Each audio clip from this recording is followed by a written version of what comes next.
Hey everyone, Ben Coomber Radio, episode number 176. Now, if you remember, on episode 173, myself and Rachel talked about the meaning of life. I know, we went deep, and for me, this is a culmination of where the podcast is starting to get to now. I've been with you for an awful lot of episodes. This is now an episode 176. That is over 176 hours of me talking to you with different experts, taking you on different journeys, and I need to keep evolving your thought process. My job as a practitioner, as an educator, as a facilitator, is to say to you, what kind of journey are you now going to go on in your life, in your health, in your performance? And we're going to go there again. We're going to talk more about what makes you a complete human, why you do things, the things that you want to achieve, like literally why you do the things that you want to do, what makes you happy, and that's what we're going to delve into today. And for that, I've brought on board Pat Divilly from Ireland. Pat, hello. Hello. The meaning of life. Something like that. Probably we're better to avoid. What was the old film that used to talk about it? Was it called The Meaning of Life? I'm not so good with films, you know. Oh, too busy living, man. Too busy living. How about that? Pat, look, let me introduce you to the audience, or you introduce yourself to the audience. Tell them who you are, what's the story, why you got into that space. Go. Okay. I grew up around health and wellness, so that's always what I wanted to do, was martial arts, weight training, all that stuff from an early age. Did rugby like yourself when I was younger, and fell in love more with weights and weight training than I did the rugby. So when I finished school, became a personal trainer, did a master's in nutrition.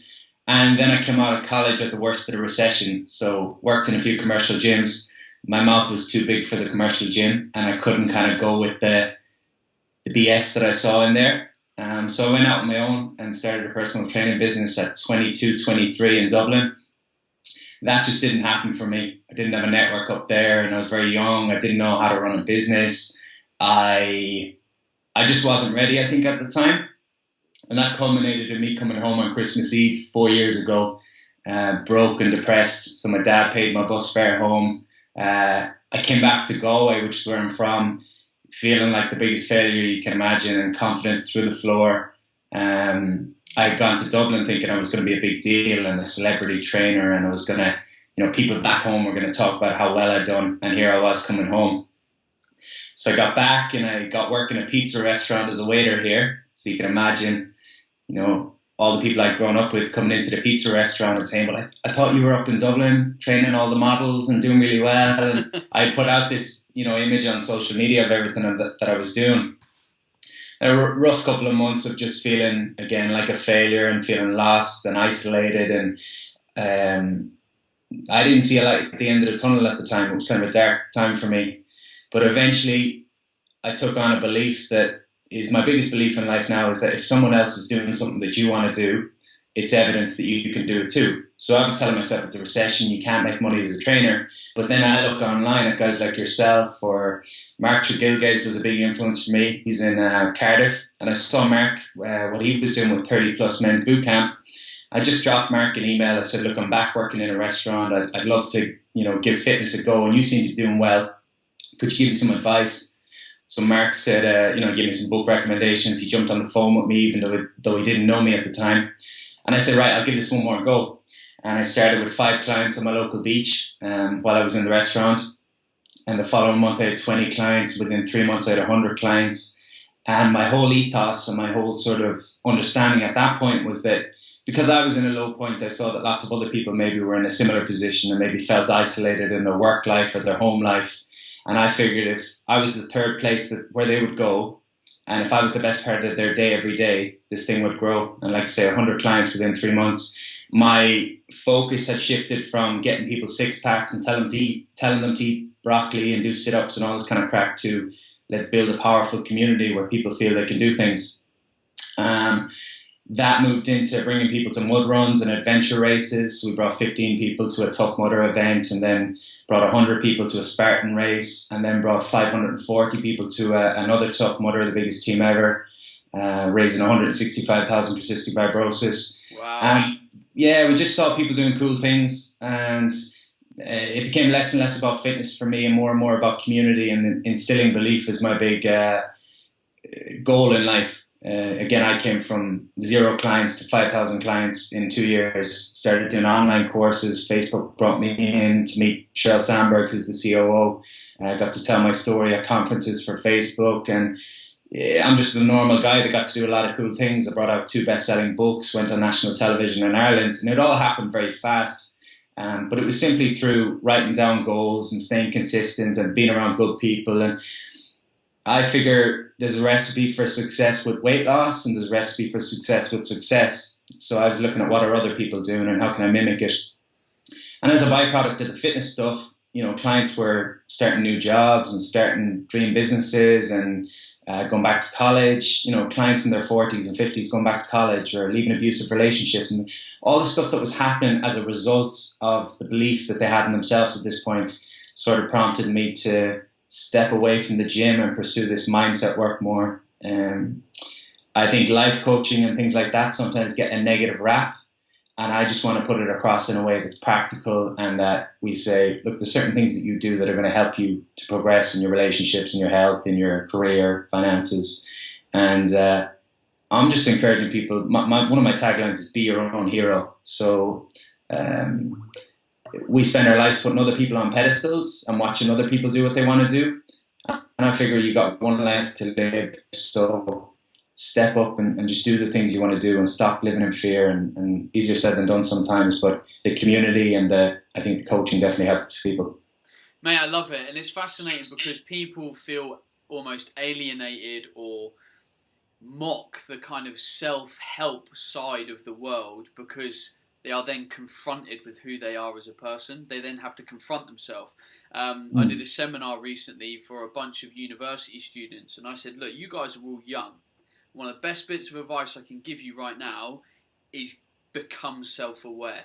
Become truly in touch with who you are as a person, both the negatives, the positives, the things that you like about the stuff, the things that you don't. And that means you don't. It doesn't mean that you focus on those negatives. It means you're just aware of them, so you can manage them and you can build on them and work with them. They are part of you. We're all different. Everyone has a flaw. Everyone has a weakness. I want to pick up on something you said before I get into kind of the meat and bones of today. You mentioned the word belief. Why do you feel people don't believe in themselves? I think it's people get paralyzed by fear, and the fear comes back to years ago. It could be something if, say relationships and guys asking girls out, for an example. A guy gets rejected when he's 14, 15 because he asks a girl out and she's not interested, and he attaches a meaning to that situation. So it's not the situation that caused the problem, it's the meaning that he attached to it. Mm-hmm. So a couple of guys will take that as, oh, well, there's 100 other girls that I can ask out. Whereas a lot of other guys will say, there must be something really wrong with me that she said no to me. And they attach this meaning to it. And then it becomes a much bigger thing than it needs to be. And they carry this.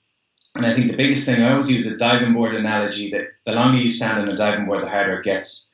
So for these guys, with that example, the longer they wait and the longer they put it off, or the longer they wait to go and talk to a girl, or the longer they wait to try something new, obviously the more fear builds, because the more time, that's the thing, that fear is fed by time. The longer you wait, the harder it gets and the scarier it gets and everything else. So the belief, I think, just comes from, again, people attaching too much meaning to things where they think they've failed in the past. And a big belief that, a lot of the self-help guys will talk about, which I think is quite powerful, is that there's no such thing as failure, there's only feedback. So if it doesn't go the right way, it's just, you need to adjust things slightly. But as adults, a lot of people think, right, if it didn't happen for me first time around, there's something wrong with me and, I'm a failure. So belief only comes through trying things and doing things. And you only get good at doing things by doing them consistently. So I don't know if that answers the question, right? Do you think that's why health and fitness is such a powerful catalyst for change? Because if you can lose weight, get healthier, get stronger, all that stuff, you then build a better sense of inner belief because you've already achieved something that you thought was, relatively impossible. Like, I know that you work with some quite difficult clients. You work with the sort of general public as a whole. You probably get a lot of people come to you with no belief, no ability that they can do things. They think that losing weight is almost impossible for them, that they can't do it anymore. Surely this is such a powerful catalyst to health and fitness.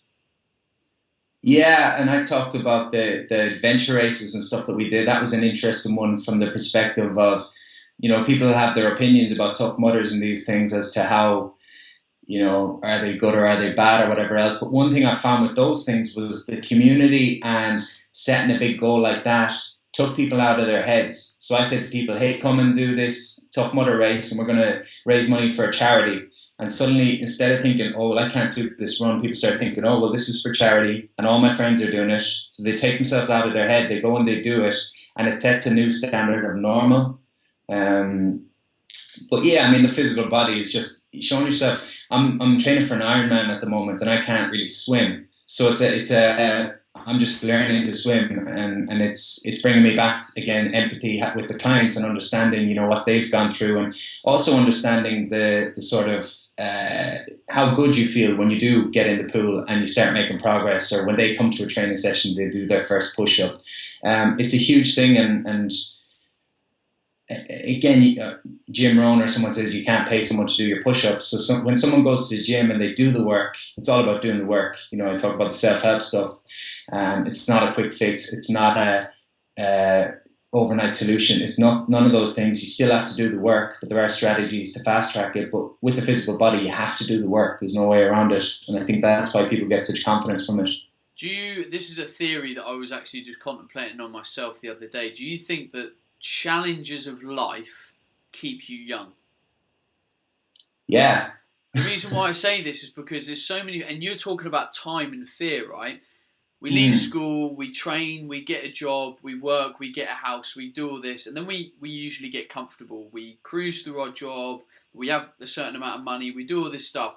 Then we get to 35 and we're confronted with an issue, a life problem, a change of direction, and then we feel paralysed. We're so out of the habit of seeing a challenge in our life that we don't know how to confront it. And I just think that doing all these little challenges, like setting yourself a different fitness goal, learning a different career path, just learning something new, picking up a guitar and playing it, keeps you ready for literally what is life. And it kind of came home to me last week because I went snowboarding, and I was trying to do lots of tricks and I couldn't land a 180. And it wasn't that I couldn't land it or couldn't do it, it's that I couldn't ride once I landed. I couldn't ride fakie, which is switch. So I spent about a third of my holiday riding, which is essentially backwards on a snowboard, the other way. And I was falling over, I was on my ass, I was full of snow, and I just thought, and then I sort of stood up and then I got better and I was like, that was just another challenge that I just worked over. But I could have just gone down all the mountains. I've been on 12 ski holidays, I'm good. Like, I could have just cruised down the mountains in the same way every time, but I taught myself something, I regressed, and now I can improve. Yeah, it's a good lesson for us as coaches, because it's something I definitely talk about all the time. I'm sure you do too, that you have to go through the sticky points of progression and mastery, that it doesn't just happen overnight, that it's going to look ugly. I talk about it when I did my first public speaking engagements. It was horrendous. But and now I'm quite comfortable and people enjoy them, and I can speak for 8 hours on the trot with no breaks and everything else. That wouldn't have happened if I hadn't done 100, not so great talks. And again, most people are afraid to go through that messiness phase. So the swimming has been good for me. I'm going to start salsa dancing, which is probably going to be an absolute train wreck. But you got to go through these sticky situations to reach mastery. So again, most people expect perfection overnight, but you look at anyone. Conor McGregor, I'm a big fan of his now. You can be sure when he started boxing and doing all these things, he was horrendous like anyone else. But it's the people that would stick with something consistently that are going to achieve mastery and are going to look like naturals someday. And that's where a coach comes in so well, because they keep you accountable. I learned more working with a swimming coach for half an hour than I had in the year previous, trying to do it on my own. And she's obviously keeping me accountable and making sure I work through the ugly bits. You say it with the snowboard, and you obviously did it yourself, just forcing yourself to go through the discomfort in order to level up, I suppose. So let's get into the kind of meat of the show before we were trying to plan this show, we were trying to kind of, refine our angle, because I want everyone to leave as a result of this half an hour, however long it is, sort of saying to themselves, okay, this is what I need to go away and apply. And we kind of identified that you've got this perspective of almost like 5 pillars. There's sort of 5 aspects of what really makes a human, and these kind of areas that you need to focus on in your life to kind of make you complete, to make you happy. And you identified these as health, your relationships, career and finance, adventure, and contribution. So let's delve into each one of these topics. Like, why, we've already been there a little bit, why is health so important in the happiness and life progression of an individual? It just ties into everything. There's that analogy that if you're on a plane and the plane's going down, you put the air mask on yourself before you try to tend to your kids. Because if you don't look after yourself, how can you look after anyone else? And if you don't look after yourself, how can you expect to have the energy to be a leader in your job, or the energy to be, a good partner or a good friend or a good colleague? How can you have the energy to, it's all about energy. Health is just pivotal. And again, I think on a psychological level, pushing yourself physically, or even just looking after yourself physically, gives you confidence. So that's the starting points. I mean, everybody, or most people, try to train. You talk about self-awareness. Most people try to change everything outside of themselves.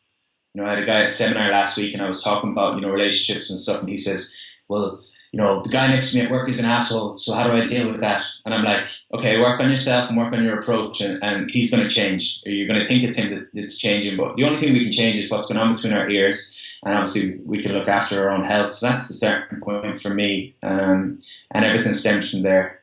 Your confidence grows. When your confidence grows, you can have better relationships. And like I say, I've seen it from the gym, and you've seen it yourself. Thousands of times over, I'm sure. Just the sort of, when your confidence goes up, you're not afraid to tackle the things that scared you before.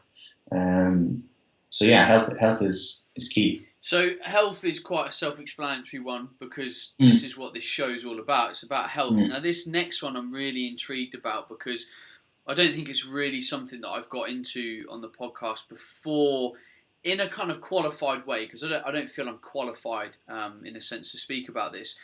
Where does relationships fit into this?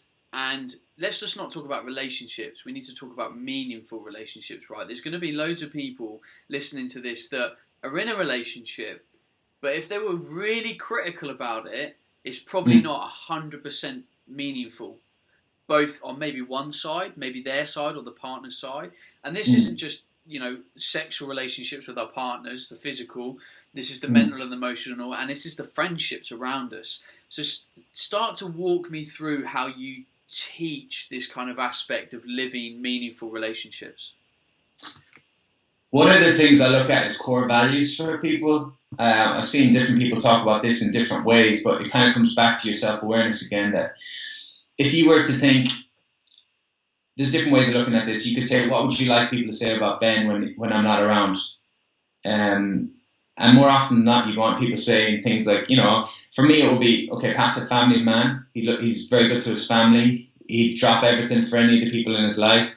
He's genuine. He's da-da-da-da-da. A lot of them come they tie in with other people, the way I treat other people, the way I treat people close to me.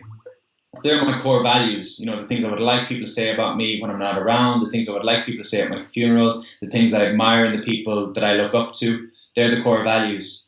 And I found maybe a year back, I was working like crazy, and I was burying myself in work, and I wasn't making time for my family and stuff. And I was getting anxiety, and I was getting overwhelmed, and I wasn't sleeping well.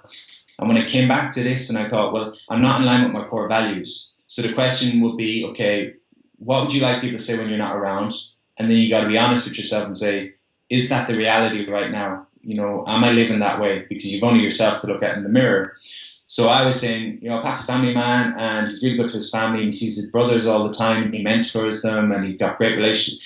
So this was the person I wanted to be. This was my core values. But I recognized that I was out of integrity because I wasn't being this person. I wasn't seeing my family. I was working all the time. I was burying myself in those things. And, so it was just awareness there that, you got to put the work in again with your relationships. You can't just expect, I suppose, people to be there for you when you want them to be there.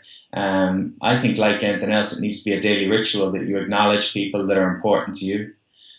So I do a seminar. This is, I've got the workbook, which has just a success journal for the follow-on 6 weeks after the seminar. So I'm saying you can't change everything in a day, but you can understand the habits, and then you put the habits into effect for 6 weeks after the seminar, and that's where the change happens. And one of the simple strategies is you acknowledge someone every day. Say as a kid, you get acknowledged for things that you do that are great, or you're always praised and stuff like that. When I started teaching fitness classes on the local beach 3 years ago, I sort of recognized a lot of the women maybe coming to train, because it was mostly women. Maybe the husband hasn't said anything nice to them in 10 years. I said, if I acknowledge her and I tell her she's doing great and she's looking well, or she's making massive progress, that was one of the things that led to my class growing, was that just acknowledging people. Now running seminars, it's, just sending flowers or thank you card to the people that helped us with the seminars in the venues and stuff like that. It's just little things. I mean, this is how you establish relationships and work on relationships, making time for people. I'm not a very good cook, but I'm going to throw a dinner party on Wednesday night for 6 of my closest friends because I don't see them as much as I would like to. So I think it's just awareness and, being present. Another thing that happens us, particularly as entrepreneurs and coaches and stuff like that, obviously we're so immersed in work that I think sometimes we're with people, but we're not with them.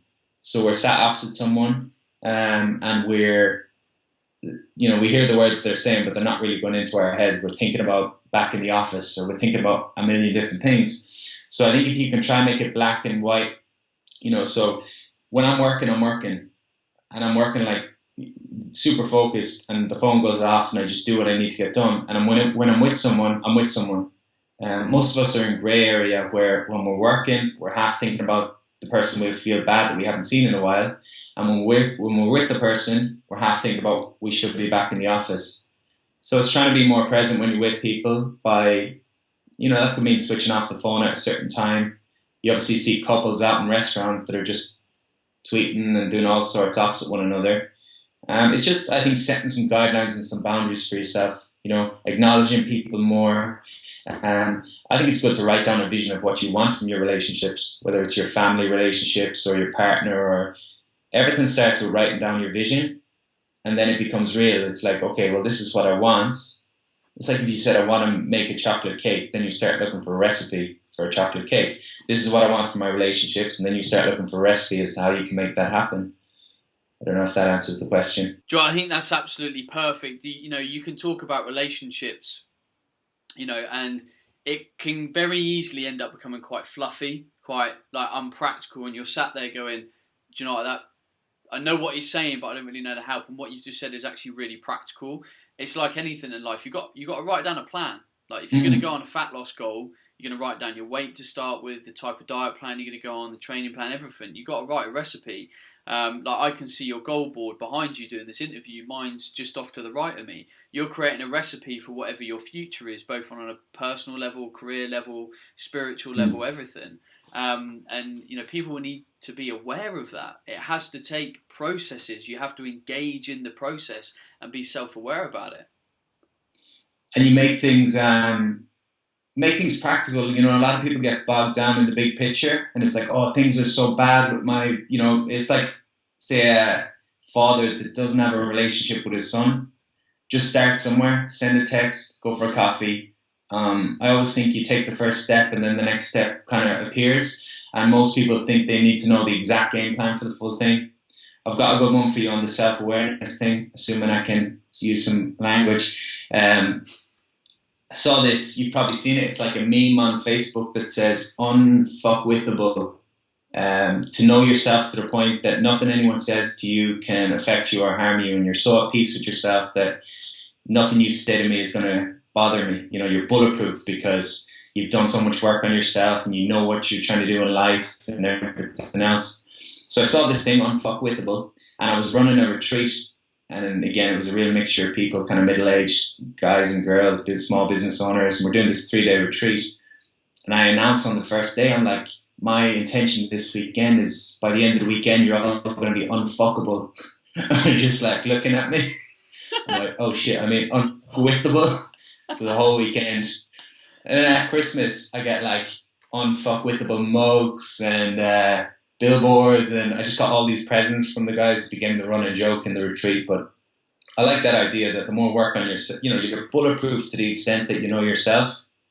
And most people are so immersed in keeping up with the Kardashians and social media and mainstream media that they never get to know who they are, what they want, where they're trying to go, what matters to them, what their core values are, what success. One of the things that get people to do is write down, what does success mean to you? Because I understand I did national telly in Ireland at one point, and it made me miserable because it just wasn't my thing. I didn't enjoy it. It was live television. It brought stress to me. I didn't get to talk about the things I wanted to talk about. But because I had never thought about what does success mean to me, I just did it because I thought that was what success was, but it wasn't. So I say, right, what's your definitions of success? What's your definitions of happiness? And my definitions of success was like, I can travel and run a business. So that meant, either stepping away from my gym or delegating the work. And again, it's just once you know what you want and once you become self-aware, then you can start taking the steps to getting places. Nice. All right, moving on. Third pillar. So we talked about health, we talked about relationships. We're going to talk about career and finances. Now, if you think about it, back in the day, everyone's career used to probably be around things like farming, a trade. Like a career defined someone. It's like, if I was a painter back in the day, Ben was a painter. That was him. That was what defined. Whereas these days, we don't really see that as part of our path. A lot of the time, huge amount of people see a job as, well, I need a job to pay my mortgage and pay my way and all that kind of stuff. And one of the reasons I'm in the fitness industry is I lost loads of weight, went on my own health journey, and I was inspired and passionate to get into the industry rather than just going, oh, I'll go and be a PT because I'm into sport. Talk to us about why career is so important. You're going to spend a third of your life doing it, so I think you need to be somewhat fulfilled. Career is huge. I mean, there's different elements to this. A lot of the seminars that I run or the courses that I run where people are stepping into it and they want to make a transition, the first piece of advice is that whatever you're doing at the moment, become as good as you can at what you're doing. So I say, like 4 years ago, I'm working as a waiter in a pizza restaurant, and my attitude going to work every day was that this doesn't really matter, it's not making a difference in the world, and I'm not going to be here for long, so I might as well just go through the motions. And of course, you come back to the confidence thing. If you're going into a job and you've got no feelings of pride in your work, that's not good for confidence. So I think whatever you're doing at this moment in time, give it 30 days or 60 days and become the best at what you do, and turn up a little earlier and stay a little later. And, I think take the attitude that whatever you do, you've got an opportunity to affect people in a positive way. Whether you're cleaning the toilets in a takeaway, be the best in the world at that. Because if you become the best at whatever you're doing, sometimes the next door, the next option appears or the next position appears or whatever it might be.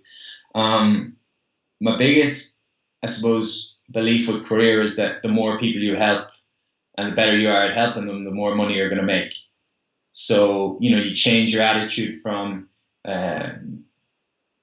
you make your attitude, okay, how can I help more people? How can I solve more problems? And how can I get more, better at doing this? That's the formula for making money is the more people you help, or the bigger the problem you solve. So a local coffee shop sells coffee, it's solving a problem. Starbucks also sells coffee, but it does it on a global level. So it's a bigger problem and it's bigger profit. Or, a doctor helps people, but a surgeon is a specialist that has, is able to solve a problem that the doctor can't solve. So the bigger the problem you can solve, the more money you can make. Again, if you're working in a takeaway on the drive-through window, you're solving a certain problem, but you're dispensable because they can just get someone else in. It's a system. But if you work your way up to being a manager, you're able to solve more problems, you're able to make more money. So that's on different levels, but it's all about education in my eyes, that the more you learn, the more you can earn. And, I started as a trainer, could earn a certain amount, then did a master's in nutrition, which gave me a certain amount of credibility. Read all the books of Paul Chek and all these guys to try to download their knowledge. Education, I think, just ties in so much with career. if you study an hour a day, this is the sort of standard I try to get everyone at the seminars to get to, is an hour a day minimum. It's 9 40-hour work weeks in a year. And I think, like, say for a personal trainer, if they specialized in lower back pain, an hour a day for a year, there's going to be no one within 100 miles that has that much knowledge of lower back pain, and there's 80% of the population going to have lower back pain at some point. So that's where you can double the amount you're charging as a trainer. I'm kind of on tangents there, but that's kind of the philosophy. You know, the more you learn, the more you're going to earn. The more indispensable you become, the more you're going to earn. Yeah. No, I think that's brilliant. And it's kind of an attitude as well. Like, you know, if you were working in a takeaway cleaning toilets and you did it with no passion, why is the next job going to give you passion? Like, yes, cleaning a toilet in a takeaway isn't the best job in the world. Like, it's got way more downsides than my job, for example. But if you go into that with passion, that passion then becomes transferable. Like, if you go and do a better job, it's not automatically going to bring you alive and make you a really passionate person. And like you say, like when we talked about this Meaning of Life podcast previously, I sort of mentioned that sometimes it's okay to not know what you want to do, but you've got to work at something for the door to open. Like being in the takeaway, if you're just there going through the motions, being miserable, cleaning the toilets, going home, switching on the TV, you're not going to be aware of the opportunity that presents itself next. If you go into your working day passionate, aware, talking to people, happy, that next door opens so easily. Someone notices you, literally, you know, like if I was looking for someone, for example, that was in customer service, I needed a new member of my staff that was in customer service, and I was in a takeaway, and this person was just amazing. They were flipping burgers, but they took my order, they engaged with me, they were real, they were happy. As an employer, I can then go, Jesus, I really like this girl. She shouldn't be flipping burgers. I need this girl in my company. I can give her an office, I can give her benefits, I can make her happy. Like, she won't have to leave work smelling of beef fat. You have to open up your eyes and be present in the moment and be positive about whatever the moment is. It's probably like joining the gym and saying, well, I'll train hard when I get the six-pack. It's like, no, the six-pack's not going to come unless you start working hard from where you're at. So any position in life, start where you are and do what you can. And sometimes people, again, with the personal development industry or the fitness industry or anything, people will be a bit dismissive and they'll say, oh, well, you know, when X, Y, or Z happens, then I'll do it. It's like, the time is now. And again, do what you can with what you can. For me to say, okay, you got to study for an hour a day, you get people say, I don't have time to do that. It's like, well, you can get a podcast and put it in your car when you're commuting. Just, you got to find a way that makes it work for you. And if you can't do an hour, do a half an hour. It's just do what you can. I always think, how can I apply this to my life as opposed to dismissing things?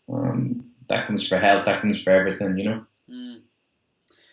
Amazing. All right, let's move on to the fourth one. This is cool. This is something I feel I did a lot of in my younger years, which I feel is essential. Adventure. Yeah. Again, probably about a year and a half ago, things were going well for me. I'd gone again from 0 clients to 5,000 clients, good money coming in, working like crazy. And I went to a mentor and sort of said to him, I'm feeling stressed, I'm feeling overwhelmed, I'm not stepping away from work. What do I do? You know, I'm where I thought I wanted to be and I'm not that content. And he told me that before you started the fitness stuff, he said, you always told yourself, one day when I make it, I'll do da da da da da. One day when I make it, I'm going to do this, I'm going to go there. And he said, now's the time. And this is not to say, oh, once you reach a certain amount of finances or something, that's when you've made it. I think we've all made it to a certain degree. And we just spend our life saying, someday I'm going to do da da da da. And a lot of the time, the stuff that we have on the bucket list could be done, you know, in the next 12 months, in the next 6 months, in the next 3 months. I know some of the things don't even, they're not even financially difficult to do, but we just put them off and we say someday, and we bury ourselves in work, or we bury ourselves or distract ourselves by different things instead of going and doing the things that we want to do. So again, part of my workshop is literally just writing out, okay, 90 seconds quick fire, write down all the places you want to travel to. 90 seconds quick fire, write down all the things you want to learn, instruments, languages, skills, Write down all the things you want to experience. I want to eat in this restaurant, I want to skydive, I want to scuba dive, I want a hot air balloon, And then it's like, okay, now just circle 2 of those things and commit to doing them in the next 6 weeks. And there's no ifs, ands, or buts. It's just circle 2 of those things. You'll have them done in 6 weeks. And it's like, sometimes we just gotta write it down and commit to it and just put a time on it. So I think with the adventure side of things, that's become one of my ethoses, is just write down what I want to do, circle it, put a date on it, book it, and then put it to the back of my mind and just go and do it. Do you think one of the big things for a lot of people is we need to learn that there's never a right time? It's like having kids. Like, me and my girlfriend have a really clear plan about when we want to start a family. We think it's going to buy us enough time to do the stuff that we want to do, be in a financial position, all that kind of stuff. And people say to me, like, trust me, there'll never be a right time. And I know that. It's like, I'm really busy with my work right now. And if I said, shit, I need to go on holiday, there'll be something that will be there. There'll be an excuse. And the amount of people that I've talked to over the course of my life, and they're like, I wish I would have gone to Australia. And they're like, let's just say they're 40. I'm like, well, you can go to Australia. Oh, well, I can't because work and all this kind of stuff. It's never going to be perfect. You're going to have to get a kennel for your dog. You're going to have to sort cover for work. You're going to have to sort out a lot. But life is about the adventures. And if you really want to do it, you have to do it. That's part of you. You want to go on that venture. You want to go to Australia. You want to learn how to play the piano. You want to be a pro squash player. I don't know what it is. Yeah. But whatever happens, it's never going to be perfect. It's that thing, is it Parkinson's Law or one of the laws that says you'll give a task the amount of time, or you'll apply the amount of time to a given task that you have for it. It's kind of like that thing where you get your assignment done in 2 hours because you left it till the last minute. Whereas if you'd taken a week to do it, if you'd given yourself a week to do it, you would have taken a week. If you give yourself 2 hours, sometimes it's just the amount of time you give something. So if I book a holiday next month for a week, I'll do all the things in the next month to line things up that I'm not going to be under pressure with work. Whereas if I don't book the holiday, I'll work through that week. Sometimes you just got to block off times and days. And it's like the relationship thing we talked about earlier. If I say I'm going meeting someone for lunch at 1 o'clock, then I'm going to do my work before 1 o'clock. Whereas if I don't commit to that, maybe I'm just going to work straight through. But the adventure really, again, is this idea, like you say, that don't wait, the time will ever be just right. There's never a perfect time.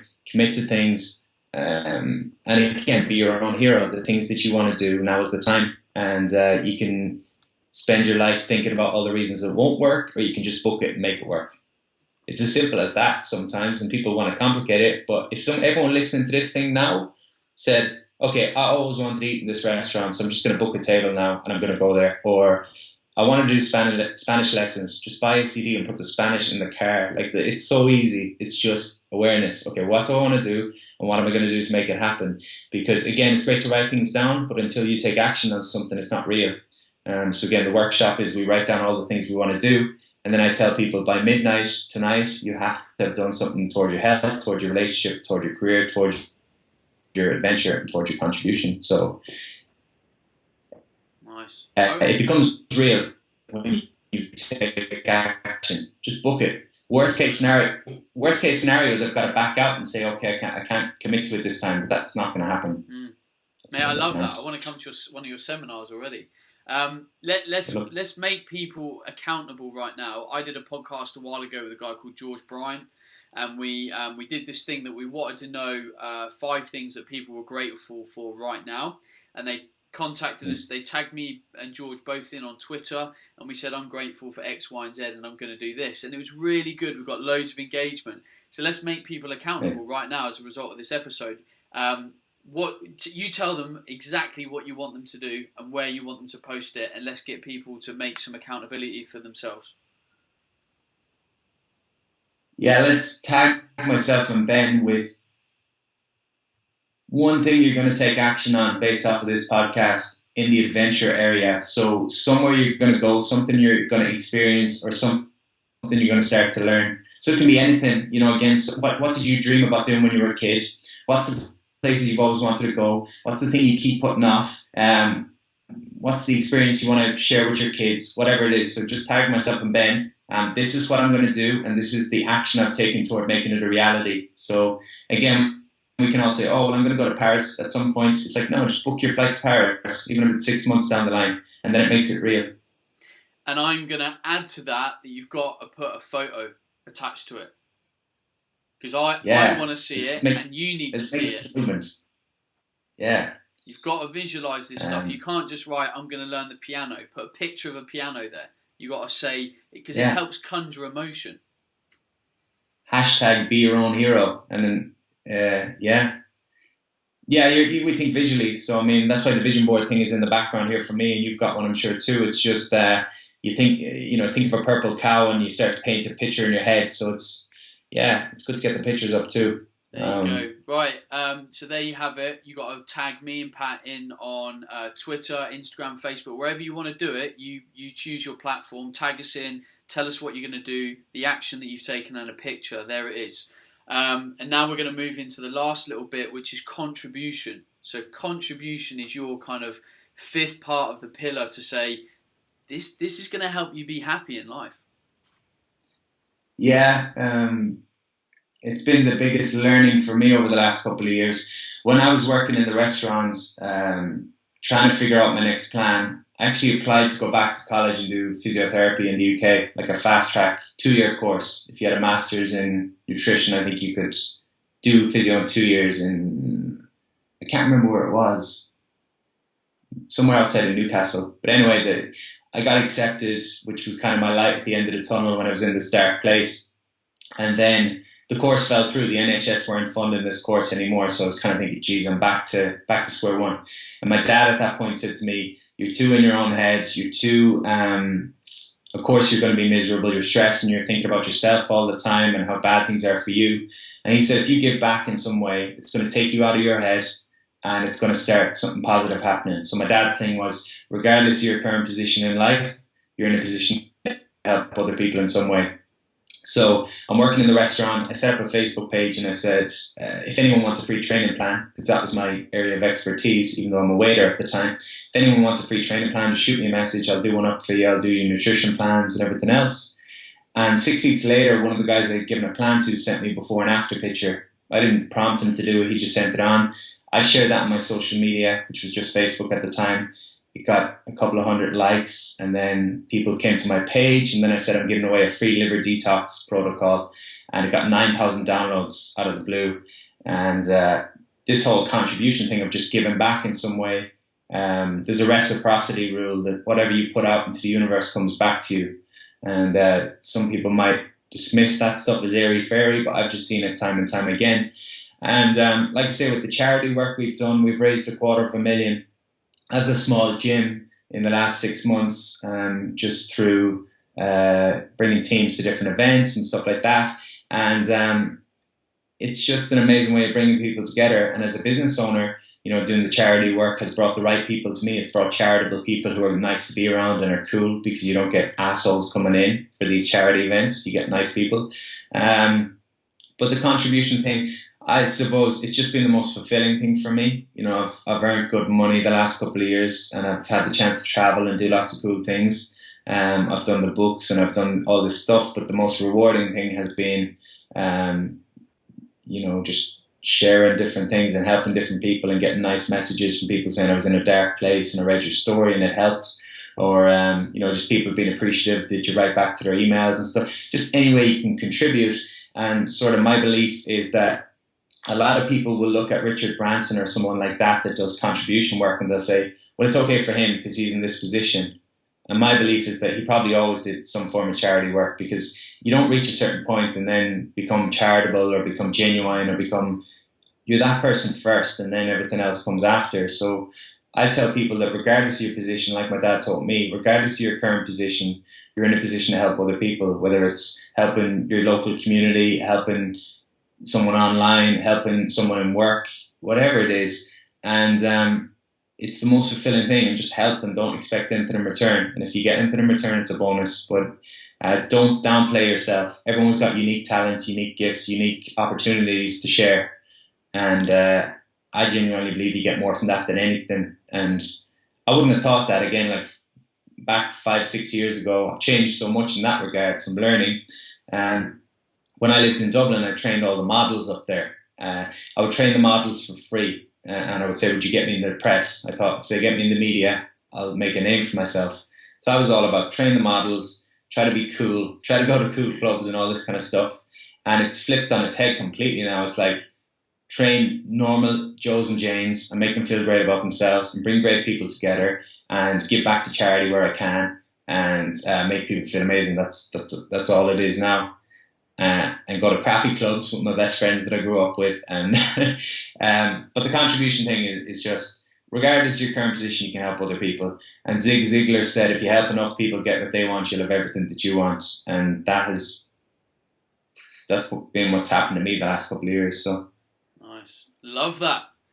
Pat, it's been a really insightful show. I think that's going to help a huge amount of people.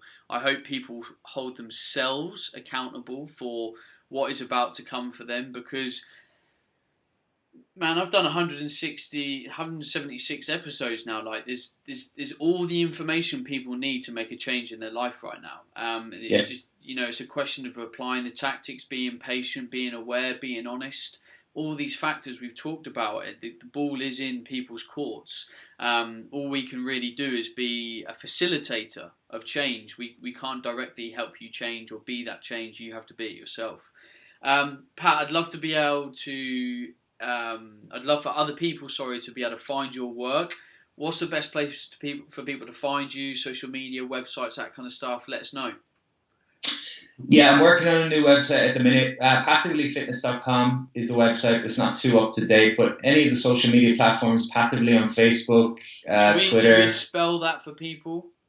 Yeah, Divilly. Yeah, we're cool. Divilly. Instagram, Twitter, Facebook. Facebook's the main one probably, and trying to get onto this Snapchat because that's what all the cool kids are doing now, supposedly. Yeah, I'm not cool enough for that. No way. No. Plus, and I don't like the idea of my work disappearing. Yeah, it's true. So if you want to find Pat, that's PatDivilly, find him on Facebook, Twitter. We mentioned adventure. Post and tag us. We want a picture. We want your adventure. We want the action that you've taken to make it happen. Life is meant to be meaningful. We're meant to lead a life of passion. We want to see that in you. Pat, thank you very much for being an amazing guest on the show. Thank you, sir.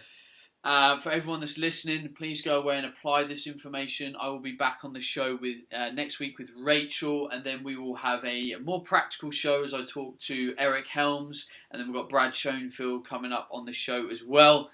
Don't let this information fall on deaf ears. Go away and be just a little bit more awesome. But today, don't worry, we are well scheduled, we are I'll be honest, we're rant ready, or Rachel is rant ready. Rachel, hello. Hello, how are you?